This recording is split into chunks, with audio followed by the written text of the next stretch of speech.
Continuando o assunto do desenvolvimento das cavidades intraembrionárias, o assunto que vocês podem estudar no capítulo 8 do Moore, ou Embriologia Clínica, ou no capítulo 7 do Langman, que é o livro Embriologia Médica, são os nossos dois livros-texto. A gente vai continuar falando agora do septo transverso, tá? Por que eu estou falando dessas estruturas de mesentério e de septo transverso? Porque elas são importantes para a separação dessas cavidades em desenvolvimento. Cavidade pericárdica, as cavidades pleurais e a cavidade peritoneal, tá? No caso do septo transverso, essa estrutura de septo nada mais é, esse septo transverso, é uma massa de tecido mesodérmico que fica localizado entre a cavidade pericárdica em desenvolvimento, que a gente pode ver aqui, tá? Aqui a gente está vendo uma vista ventral do embrião em desenvolvimento, aqui é a futura região cefálica, aqui é a futura região caudal. Então, esse mesoderma faz uma separação parcial entre cavidade pericárdica e essa cavidade peritoneal em desenvolvimento, né? E ele fica entre essa estrutura e a vesícula vitelínica, que ficaria pendurada aqui também, que não está representado no esquema.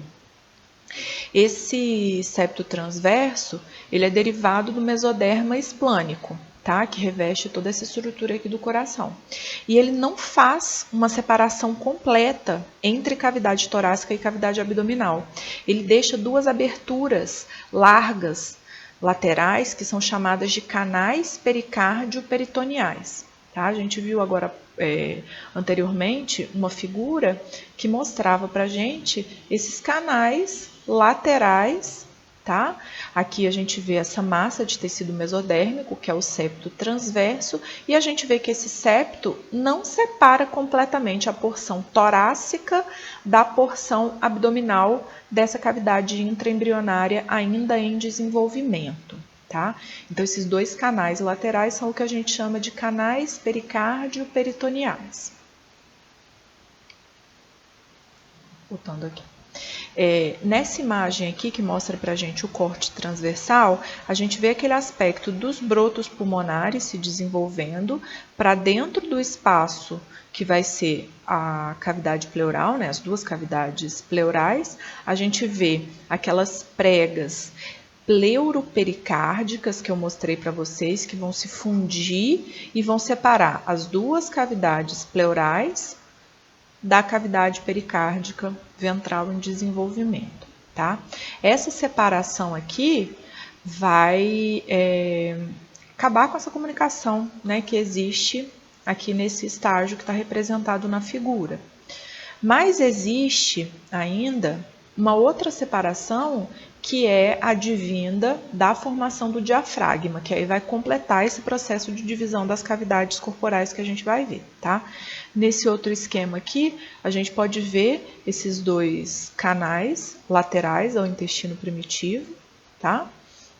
E a gente vê ainda nesse detalhe aqui a presença do mesentério ventral, né? Conforme eu já tinha citado para vocês anteriormente, que existe numa porção do intestino. Bom, então como é que essas cavidades vão completar o desenvolvimento delas?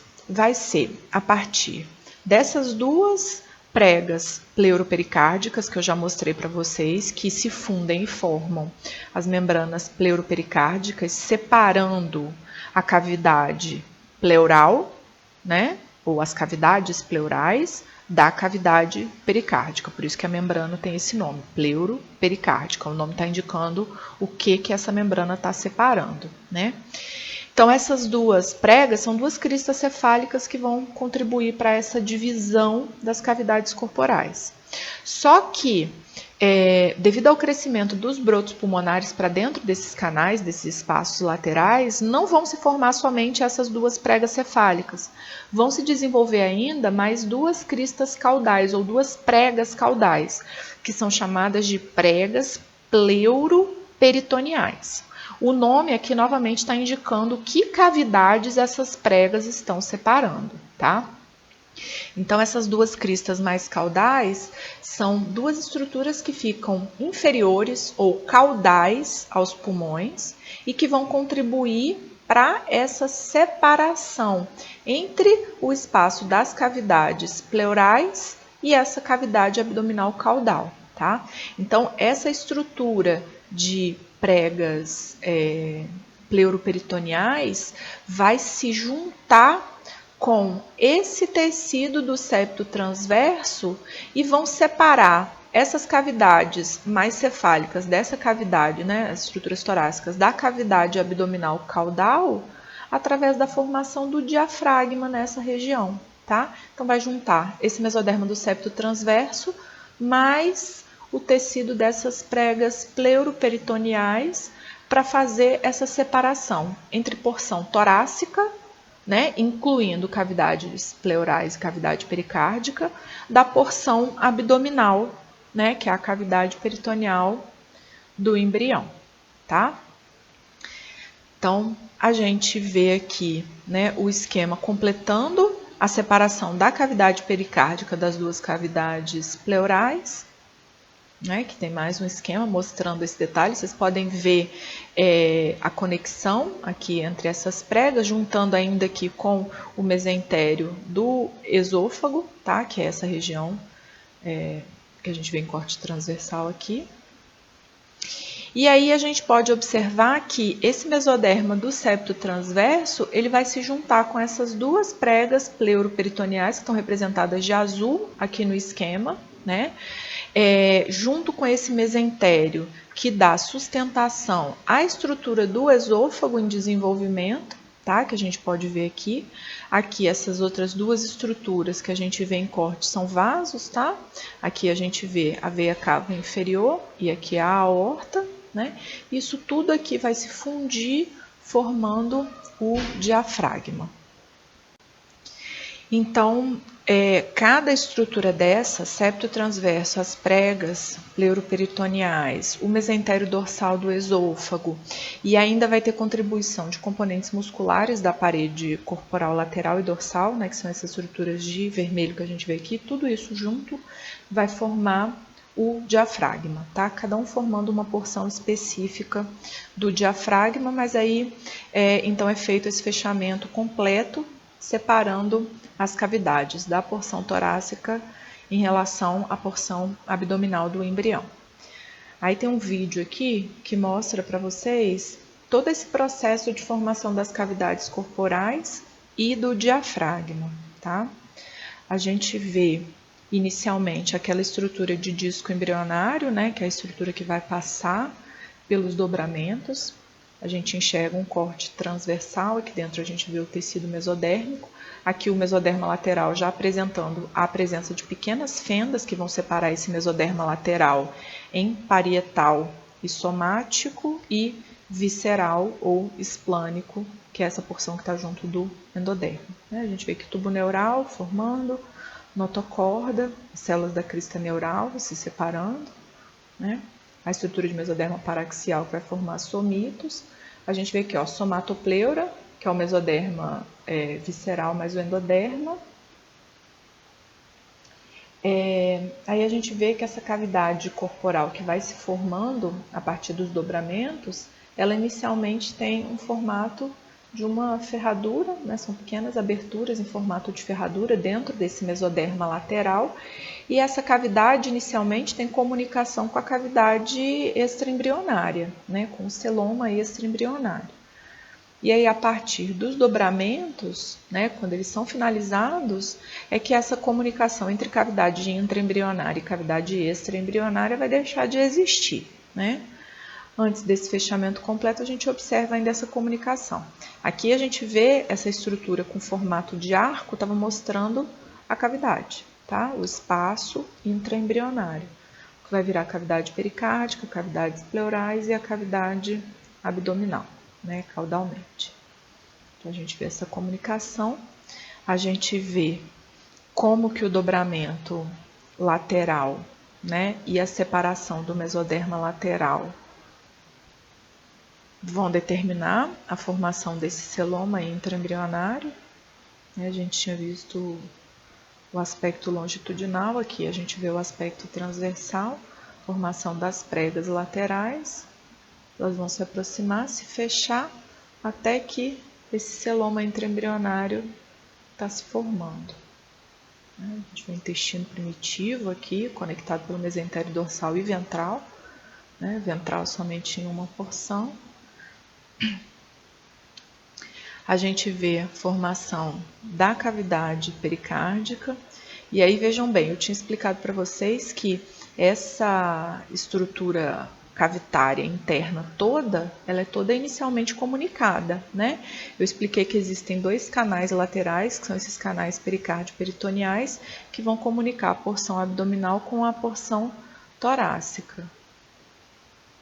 Né? Aqui vai ser cavidade pericárdica. Aqui a gente vê o tecido do septo transverso.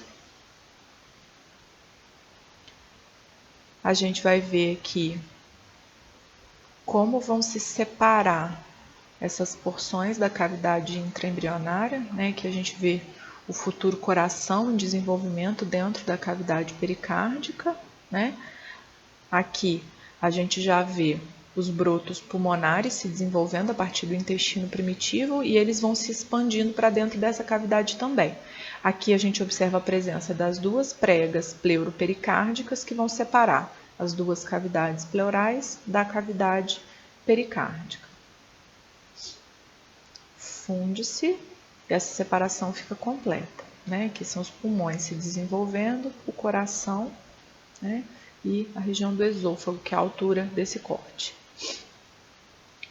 E aí a gente vê essa separação final, que é a formação do diafragma, como eu mostrei para vocês agora há pouco, né? Um corte mais caudal do que o que a gente tinha visto agora há pouco, com o tecido do septo transverso. Os componentes musculares da parede corporal dorsal vão aparecer aqui. Essas duas pregas pleuroperitoneais em desenvolvimento, que vão se fundir com esse componente do mesentério do esôfago. Aqui a gente vê os componentes musculares crescendo, né, recobrindo e terminando de fechar esse diafragma em desenvolvimento. Né, aqui uma vista inferior do diafragma, passando pelo mesmo processo, né, o septo transverso representado aqui.